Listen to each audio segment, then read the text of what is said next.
Pick that flag up. Who You is can't number even 7? Can call I? that. No, you can't. Oh, Yeah, no. live, nigga. You Can I can't get even to call these that. yams? What? Sweet yams. Show me the way.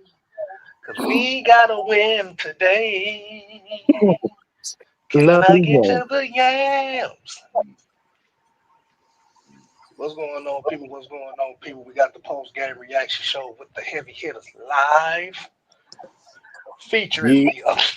the unholy alliance as we are one and all. Hey, I see a lot of people put the red and black in the chat, man. If you're happy about today's victory, hey, man, Jew, let you go ahead and kick us off, man. You know what to do. Let me grab that thing for y'all. Here you go.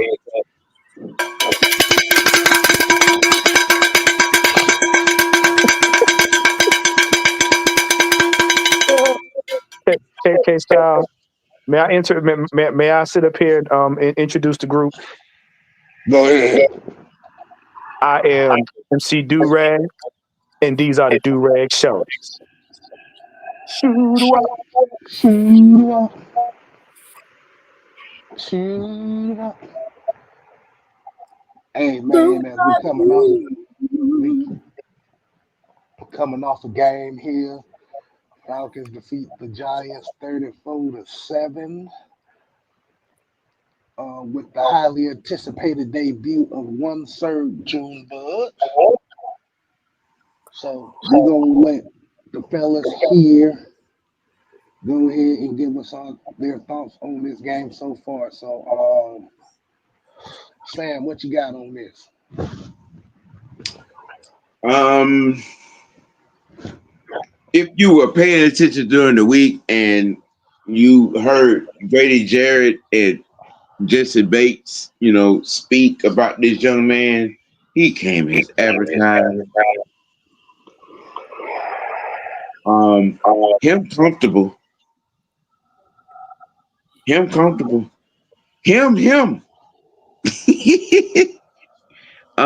It was to watch him and go through his progressions and make the throws. Uh, I don't for you know it's going to be interesting to tell it when we go up against another playoff caliber defense on next week. Um, but the bottom line to this week is we beat a team that we were supposed to beat, and we beat them how we were supposed to beat them. Mhm. Let me. If I may, I'm gonna go next. I want to put everybody in remembrance, and I've been saying this to Mike and them all while we was watching the game. This right here reminds me of the '08 game where Matt Ryan first got debuted.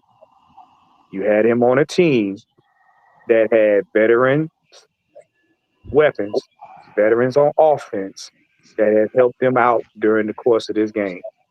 And that's exactly what you're looking at right now. Yeah, he had one interception, one.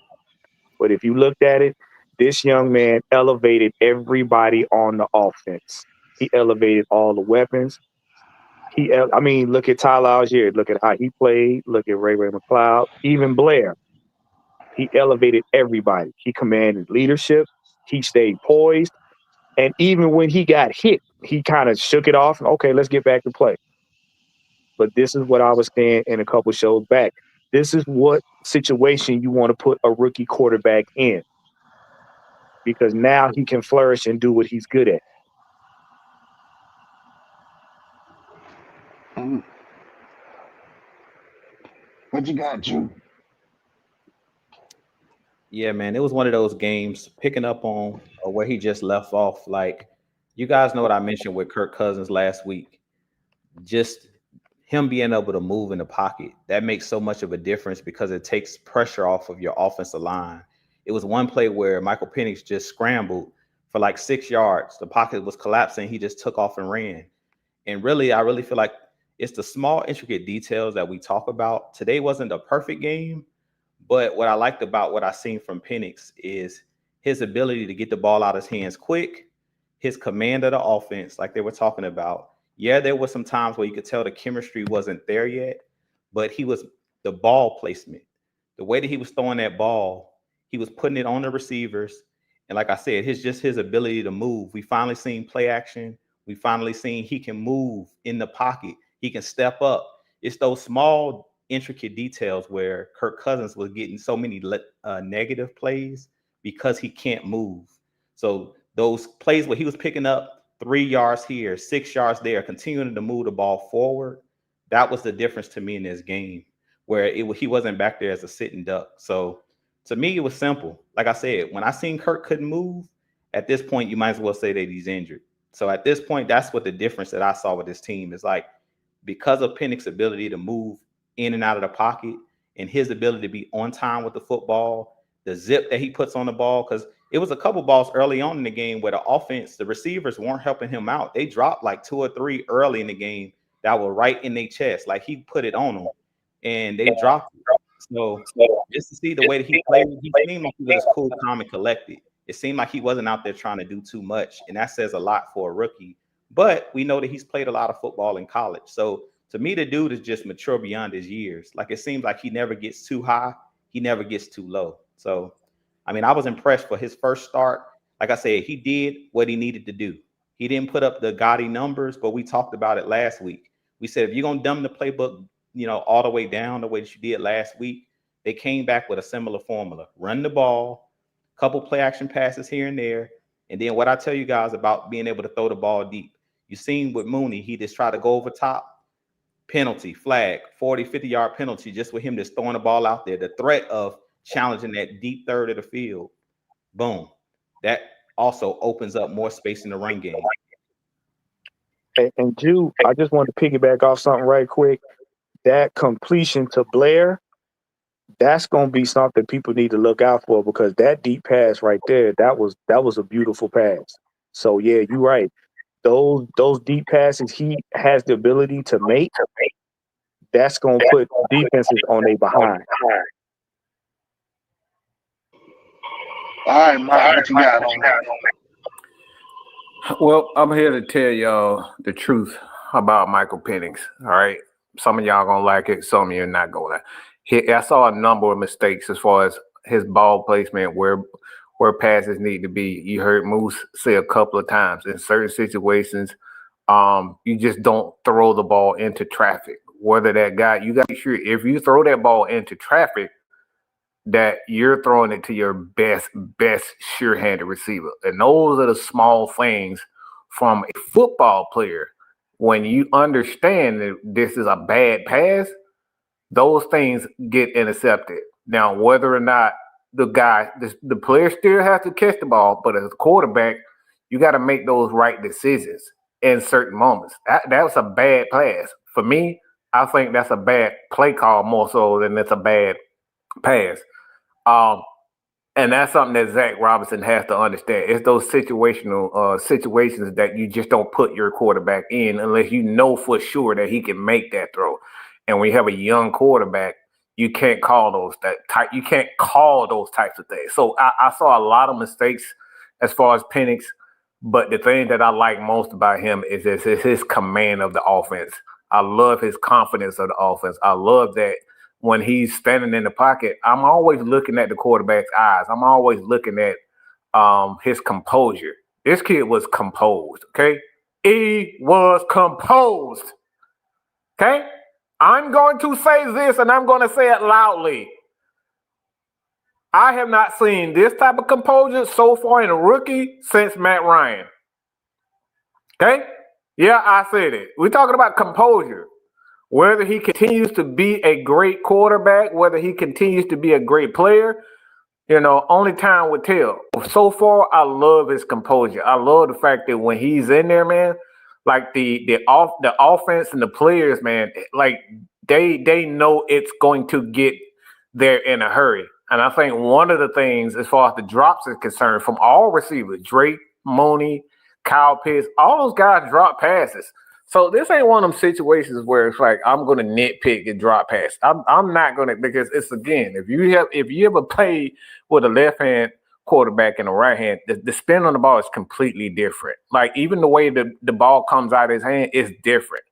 You know what I'm saying? So the Falcons are gonna have to switch up a lot of route concepts when it comes down to Mike Penix. But at the end of the day, man, it's like I love what I love the command of the offense. I love how the offense aligned. Like I love how Drake came. They came to play for their teammates. They picked each other up. I just love what I saw from this offense, man. So Junebug, is he him so far from a rookie standpoint?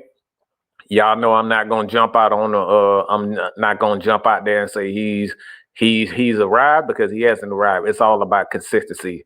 So far, from a rookie standpoint, I love the decisions.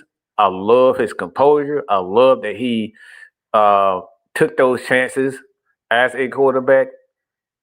And another thing that I saw on the sidelines, the coaches were very vocal with him. TJ Yates. I even saw the tight end coach. You know what I'm saying? I always saw the tight end coach talking to him. So they want this guy to succeed, but he's not him. He hasn't arrived. Okay. He's had a great job. He's had a great opening, a great first start. That's what you go back. All right. Y'all can be mad all y'all want to, but he has not arrived, but he is on the right path.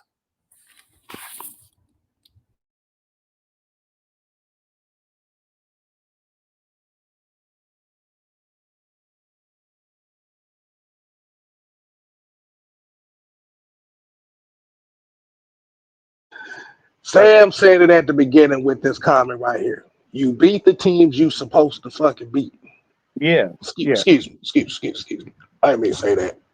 I let that slip. But nah, you're right, K Styles. Y'all got to understand, this right here is very important for a rookie quarterback. You know what I'm saying? Because if we didn't handle our business, they could have still won the game. Doesn't matter what their record is. A team is a team, period. For your rookie quarterback, you want to put them in the best position to win with the best team around them. And this right here builds his confidence. Yes, we don't take them as a threat, but if we don't do our job, they can beat us. So yes, it is a serious deal, because now you got to think about it. He's going into a more serious situation next Sunday. So yes, you want this to be his win. Hey man, maybe I should put my Black Panther clothes on, because apparently he's a black quarterback that Mike doesn't like black quarterbacks. It's kind of funny, because when I was all on Desmond Ritter, y'all call us stupid for supporting Desmond Ritter. So now, because we're not jumping off the ledge for him, Michael Penix early in his year, so now it's about it's about. You got to remember, when they talk about black quarterbacks, they don't talk about all black quarterbacks. They talk about the black quarterbacks that's popular. But what I would say here is, too, as much as we're talking about it, I definitely want to give my shout out to the O-line in this game. Sam, I got a question for you. Kayvon Thibodeau. Do you remember seeing him that much this game? Who? Exactly. Brian Burns. Who? That's what The biggest issue that came into this game that I saw that these motherfuckers done said is, these folks said was, the offensive line was going to be the biggest issue. The problem, the thing that I saw in this game, and like you said, Thibodeau got a sack, but Thibodeau got a sack off of Jake Matthews, not Caleb McGarry. Remember that. This offensive line did what they were supposed to do. This is kind of what helps the young blood stay poised in the pocket. You got to have an O line that's willing to keep your quarterback clean as much as possible. And his new name is Thor. It's no longer Caleb McGarry. His name is Thor Odinson. Can I have a quarterback conversation? A what? Go ahead. A quarterback conversation. I mean, we're gonna do that Monday too, but you can go ahead and get it off the tape. It's just a real quick question. I mean, because and based on the comment that you made, in this game, I don't know how particular most people are when watching this game. When you saw him, even if you were paying attention on the replay, how he looked off the safety and made a completion to Drake. Sam, I haven't seen that a lot. I'm just gonna be real. I haven't seen that a lot from quarterbacks. Those types of things. I saw it with Matt Ryan. I didn't see this from Drew Brees. I saw it from Peyton Manning. But it's not a lot of quarterbacks that I've seen him look guys off. Those are things that are unique. Seasoned veterans do, man. Yeah, so I haven't seen it a lot, and like I said, I don't care who. I don't care if this dude is my team, is my quarterback on my team. I don't care. I never jump out on a limb and say he is him. Yeah, what I've seen is special from him. The way that he released the ball, the way his poise in the pocket, the way he delivered, the way he's just right. Everything about Penix right now is just absolutely amazing. But that doesn't matter. Why? Because you got to do this game after game. That's why you're the leader. You're getting paid $50 to be consistent. It's not to have spots of greatness. You have to have spots of being good, a good quarterback. A good quarterback. It's consistent quarterback play. So until he has those back-to-back games of doing exactly this, he doesn't have to have 200, 300 yards passing for me. It's consistency. So no, he's not him yet. He knows he's not him because it's about, look, he hasn't played the Baltimores. He hasn't played the Philadelphia. He hasn't played the Chiefs. He hasn't played these guys yet. So let's relax on that. I am encouraged though. Like I said, I'm beyond. Look, I was about to beat my own nutsacks. All right. Hey, all right. Hey. So, I'm gonna just keep it real. That's how I'm confident and how excited I am about this kid.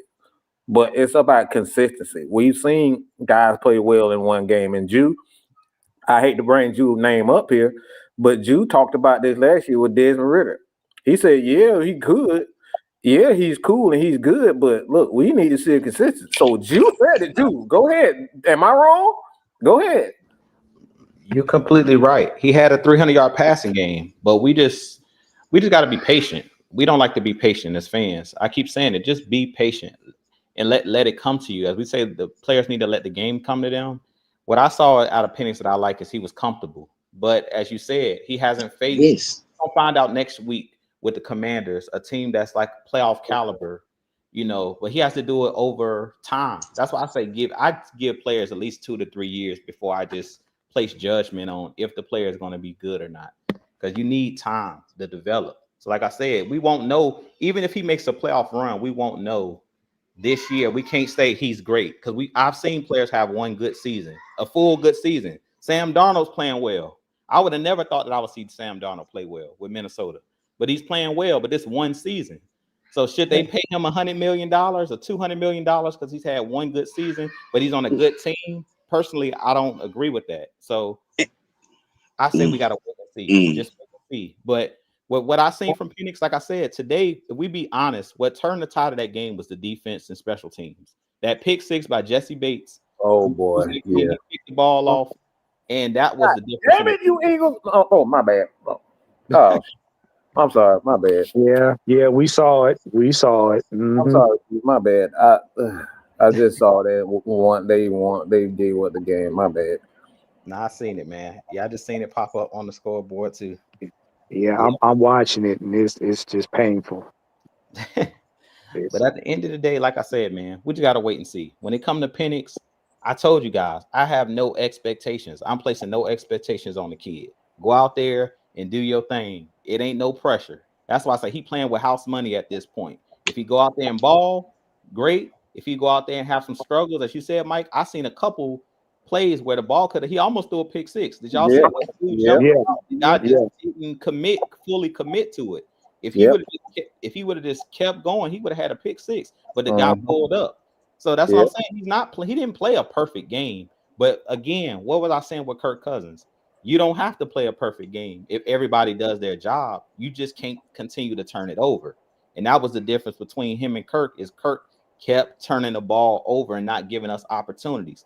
Early in the game, we drove all the way down the field. What happened? We missed the field goal. I was Missed the like, all field. right, here we go. Here we go with the Man, all phases not hitting on point, like I said. But you need somebody in that instance.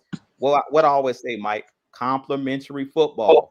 Yeah. Yep. Playing well, and then what happened? Jesse Bates jumps a route, like I talked about him blowing that coverage against Minnesota. What I said, Yep. He he's sure gonna did. get it back. He gonna get it back because that's what he does. What happened? So now, like I said, you damned if you do, you damned if you don't, and that's why I say you can't get down on the player for trying to make a play, because in this instance, boom, he gets the pick six, spins the whole game. From that point, I felt like the game was nipped up. He gets that interception, and then the floodgates open up for the defense, for the offense, and then the Falcons kind of like can breathe a little bit. But I felt like once he made that play, everything swung in the Falcons' favor. That was the momentum shift right there. When he threw that, Drew Lock threw that pick six, that flipped the game. Jew, you took the words right out of my mouth, because I said that right when we was watching it. When Jesse got that info, I was like, "Oh, yep, that's it." And as But you see, see, what was I telling y'all though? What was I telling y'all in the red zone? He jumped it the first time and missed it. yeah. Well, remember, like I said, Jesse said this, and if y'all don't know, y'all watched the interview where a person interviewed him. He said, "I study film. I study the quarterbacks." He said, "The one thing I do is I look at where the quarterback's eyes go." Jesse knew, and they said the announcer said it. He stared down his receiver. Jesse said, "Oh, I got it." And as soon as he threw the ball, Jesse had enough space to get between him and got it, took it off. That's what he does, that off season and in season. That's who he is. And as far as Penix, look, I told y'all, Penix is gonna make rookie mistakes. Nobody escapes it.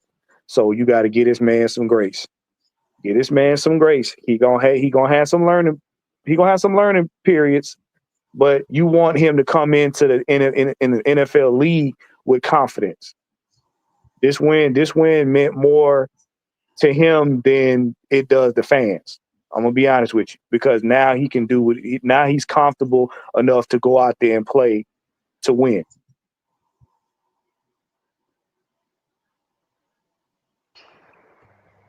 It's a damn shame. You know what? You know what? It's a shame, y'all.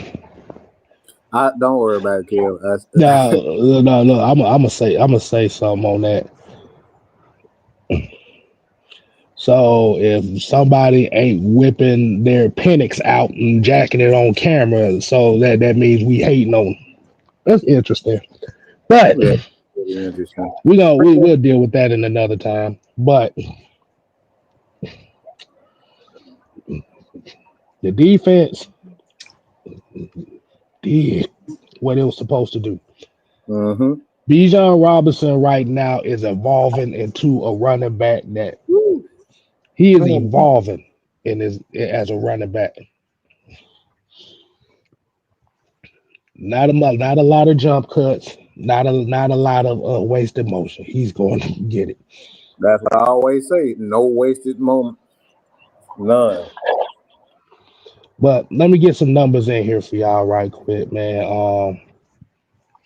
So at the end of the game, the Falcons outgained the Giants 329-234.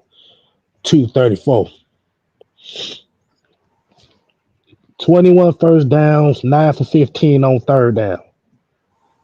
Mm. 0 sacks allowed. That right there. 30 35 minutes of time of possession. Ooh.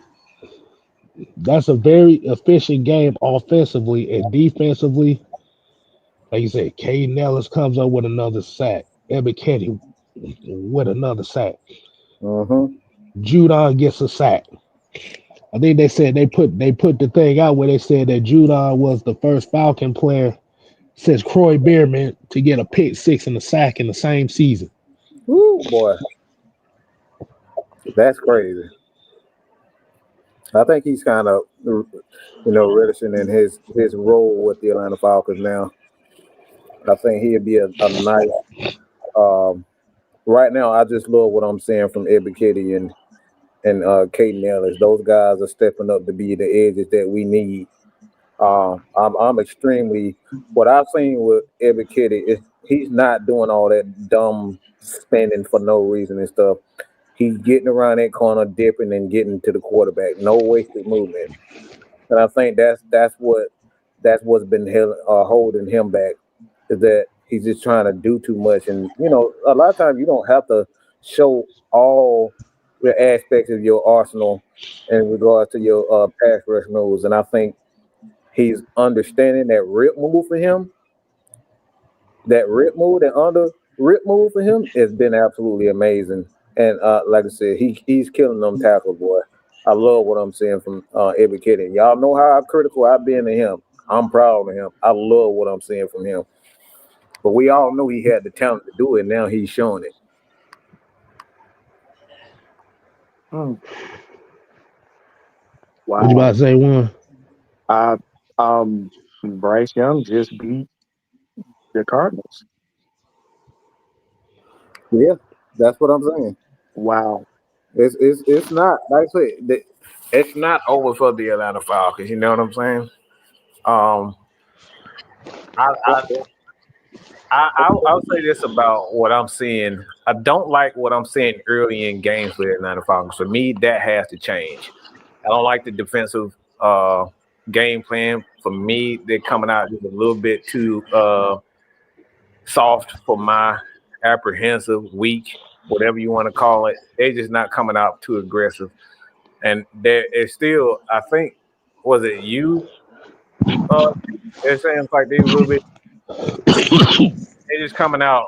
I don't know what to call, but they just coming out like they're scared, waiting for the opposition to make a move instead of just being aggressive.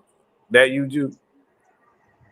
Yeah, that's basically what I said. Yeah, I just feel like we didn't start the game off well. Like just me watching the game, I don't like that we're not coming out and hitting on all cylinders. But again, like I said, with the offense, like we got down the field, but then we missed the field goal, and then I think they scored if they scored first, if I'm not mistaken. So Yeah, they did. I feel like a lot of times we're playing from behind. So it's like throw the first punch, but again, even with that in that instance, I just feel like because Penix was out there, could I expect us to score a touchdown on the first drive or his first, career drive as a starting quarterback? You know what I'm saying? I just feel like we still should have made the field goal. But then again, we got a new kicker out there. So it's just a lot of change. But I don't feel like we're starting the games out fast.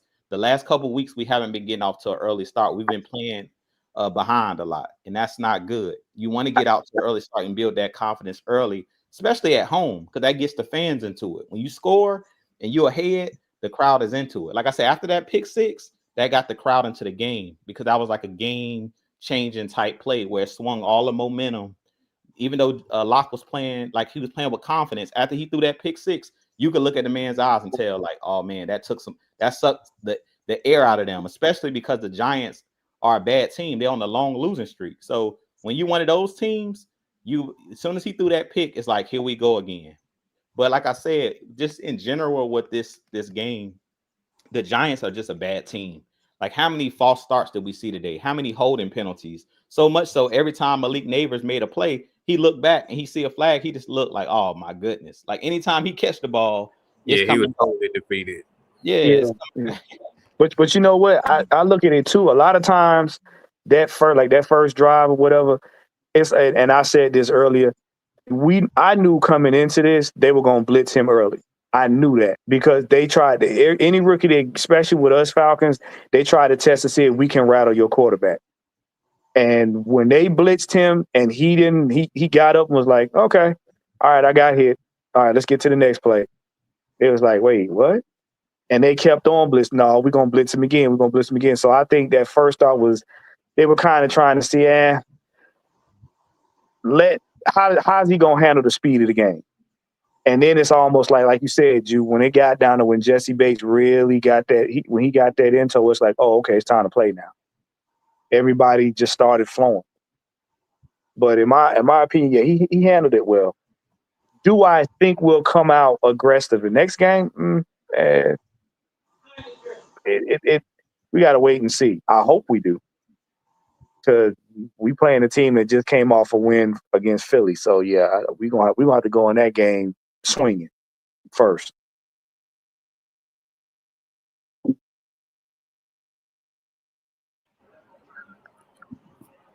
Once again, I'm gonna say this was definitely one of those games that you had to win, regardless on what the team or the quality of team it is.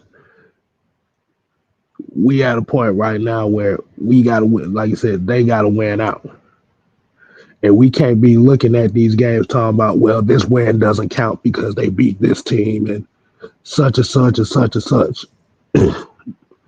Don't work like that. Say that again, K Styles. Win the game, win everything. All teams are all in the NFL. Like, we got criticized for beating the Raiders, but let's be honest, the Raiders supposed to beat the Chiefs the week before they played us if they wouldn't have botched the snap at the end of the game. It was a one possession game. So as much as we win the game, like, we supposed to blow this team out, we're supposed to blow this team out.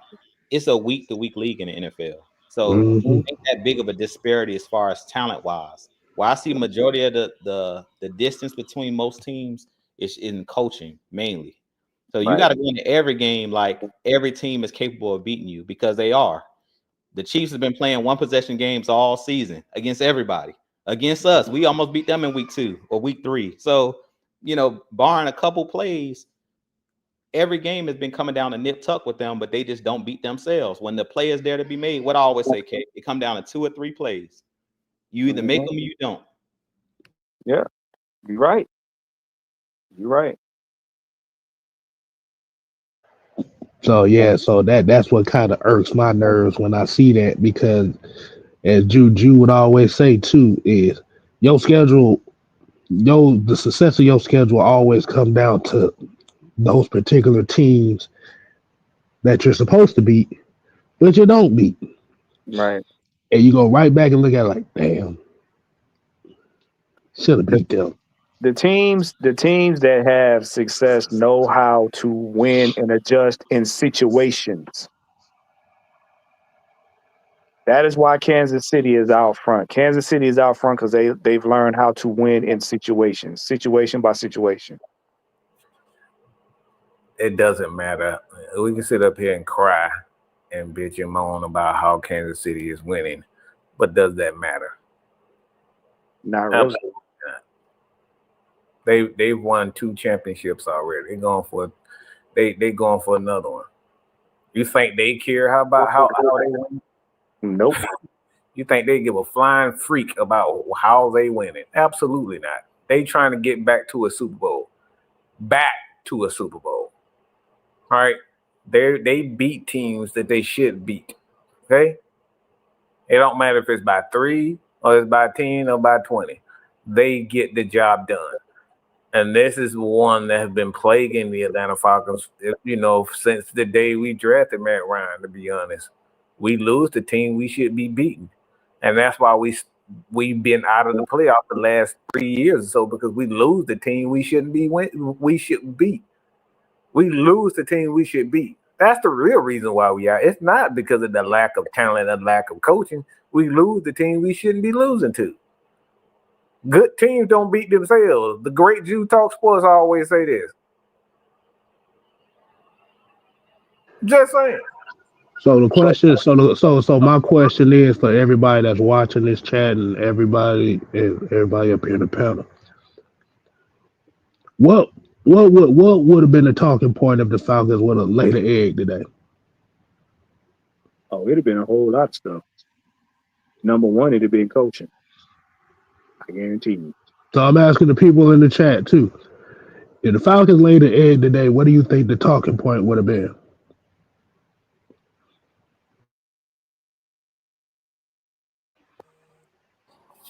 I know.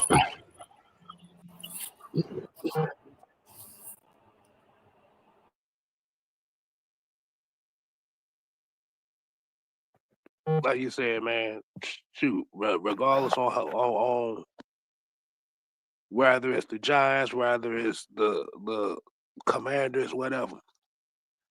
Falcons are at a point right now in this season where they can't afford to lose nothing. So if we're sitting here complaining about them winning a game that they were supposed to win, then like you said, then you got bigger issues with yourself than what everybody else does. I'm just saying. So I want to get everybody's player of the game in this game. Mike, go ahead and kick us off, man. Who you giving the game ball to this game? I gotta get to that big belly monsters, them big belly monsters up front, man. I was very surprised. And I probably shouldn't be surprised because those guys came out and they were extremely aggressive and physical. Even if it's it don't matter. Like Giants have talent up front. They have talent up front. So you can't deny that, they don't. So the thing is with that, you gotta dominate what's in front of you. I mean, we've seen games where we've had nobody's had 2 or 3 sacks and have, big time days against our team, big moments in our team. So I gotta give it to them big belly monsters. I like Bergeron. So if I had one person, I just love when I see my offensive lineman, get physical with a defender and step up for his guys. Drake, there was a moment when they kept pushing Drake back and Bergeron came from the other side of the field to defend his dude. I love that. So I'll say Bergeron. Okay. What you got, Juan? Bates and Junebug. Bates for being that dude, being able to shift the momentum on of the game and the team. With the interception. Also, Junebug for being a great rookie leader and elevating everybody on the offense. You know what I'm saying? He had his moments. He still got a lot to learn, but that young man coming in the game the way he did and helping elevate his players and being part of a win, man, that's to me, that's my hats off to him. What you got, Sam?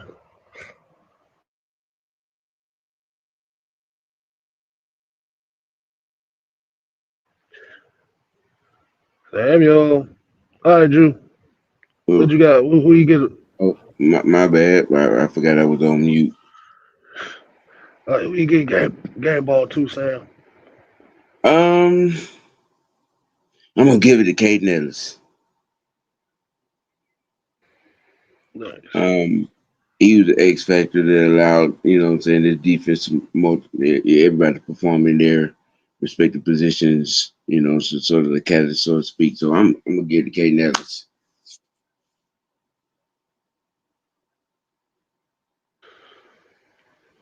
What about you, Drew? Game ball defense, it goes to Jesse Bates. Like I said, man, Jesse Bates is it's about moments for me. And for over the last 2 years, to me, he's always making plays. When the players need to be made on the defensive side of the ball, 9 times out of 10, Jesse Bates is the one making the play. So I got to give it to Jesse Bates with the pick 6. I felt like that was the turning point in the game. On offense, Drake London, because his competitiveness, man. When you talk about throwing the ball in traffic, and that's why I talk about Jack Robinson got to understand when it's a crucial down, who he should be throwing the ball to. You see, I don't know how many times I've seen Drake London catch the ball in traffic, and he's just one of those guys that's a competitor. When the guy gets the interception, who do you see chasing him down the field, looking similar to what Julio Jones used to always do when Matt Ryan throw a pick? Right. Drake London was hustling down the field like, you're not going to score on my watch. You might have got the pick, but I'm going down here and I'm going to make a stop to go get the ball back. Even though he didn't throw the interception, he had nothing to do with the ball getting intercepted. He was hustling to go make the tackle. And when he was out there, to me, his competitiveness, I don't care what the score is, that dude is always competing. He just got that dog. That's not something you can teach. I got to say Drake London for me on the offensive side of the ball. He's one of those fire starters. When I talked about Cordell Patterson the last couple years when we had him on our team, that he would fire up everybody because of his physicality, Drake London, his competitiveness, his physicality, I can't say enough about him just on the offensive side of the ball. I feel like his attitude rubs off on everybody else. So I got to be Drake for me. Okay. I don't necessarily have a game ball, but I'm gonna give some unsung heroes here. Zach Harrison for me is my first unsung hero in this game because his two plays led to scores, and they were big defensive plays. If you know what I'm talking about, it's the tip ball to the Judon interception, pick six,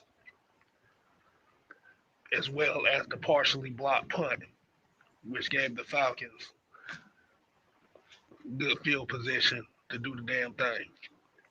But offensively, I'm mad at you because you actually took mine. But I'm gonna say Drake London. His fiery ass attitude is what lit this team up another notch. I think that's why his hamstring gave out on him. He was too amped up. Yeah, somebody need to calm him down. He be way too amped up where he's going to get us penalties. I like the fire, but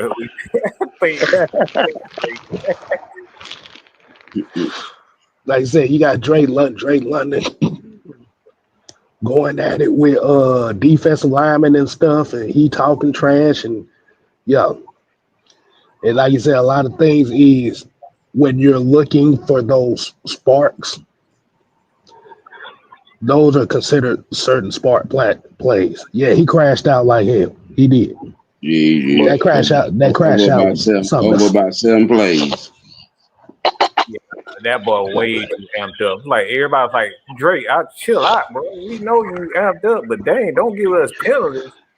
You about to get us. Yeah. That's how he messed his hamstring up. He was too amped up. He probably stomped the ground too hard, and that hamstring said, "Nope, you gotta sit your head down." Yeah, he was. Look, he all they're trying to wrestle linemen. Yeah, that's what happened.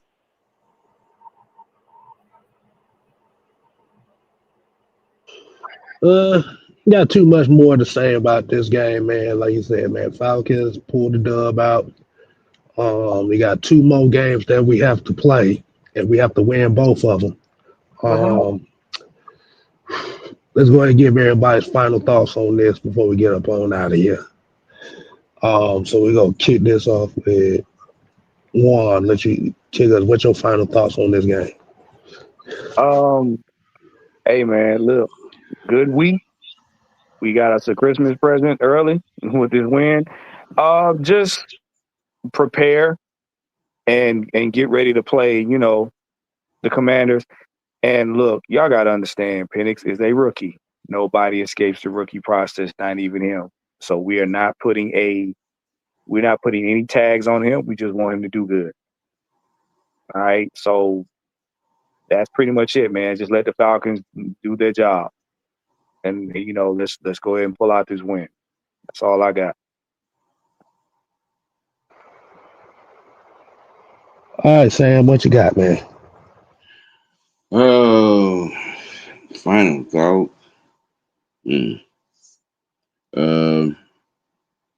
Good defensive game. I hope it continues on next week with the Commanders.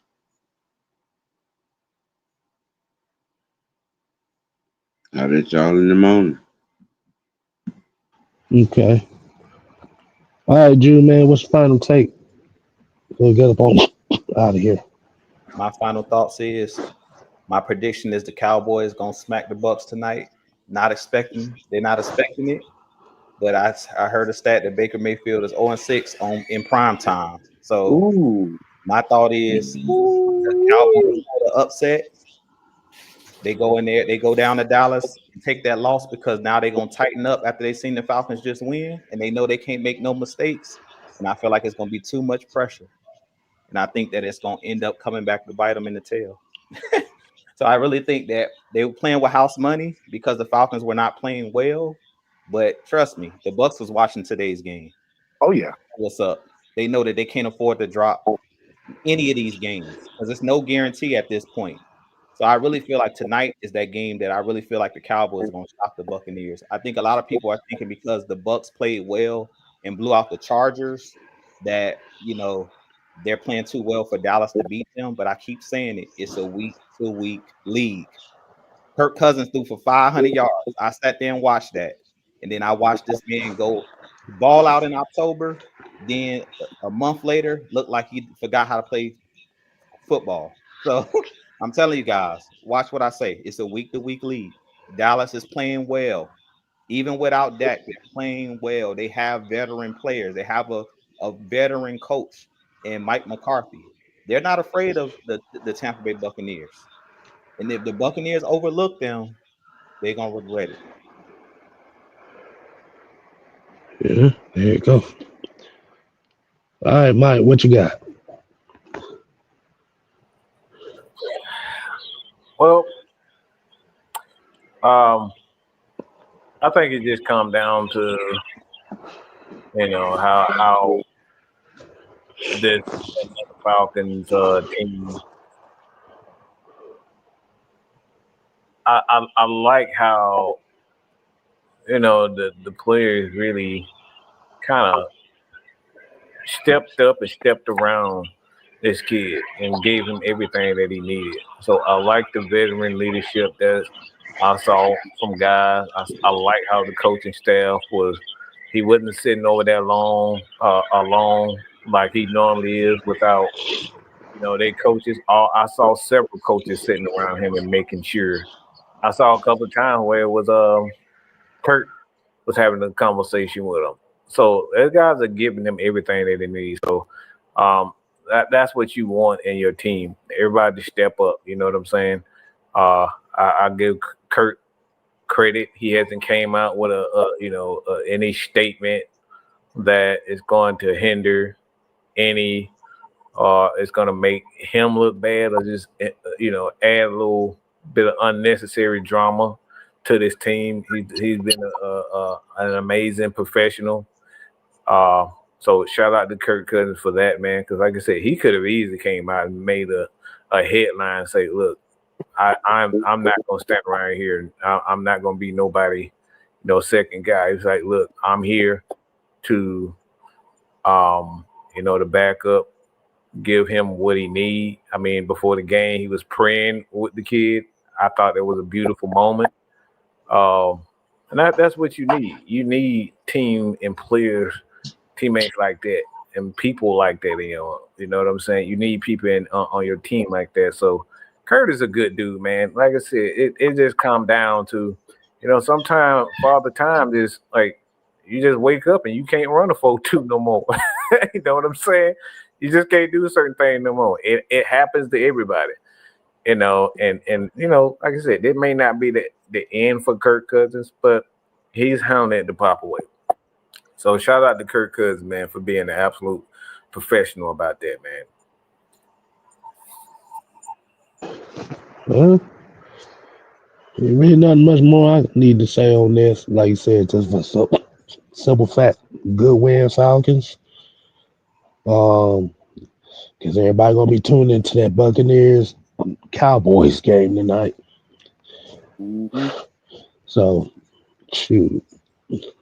Hey, man, y'all continue to go ahead and watch some more football, man. And we're going to leave up out of here, man. So, till next time, people, we're here to play. Oh, no. We here to stay. Oh yeah. We ain't gotta go home. I mean, you don't have to go home. But you do have to tie on your do-rags. Do-rag shouty out. Shout Do-rags. it.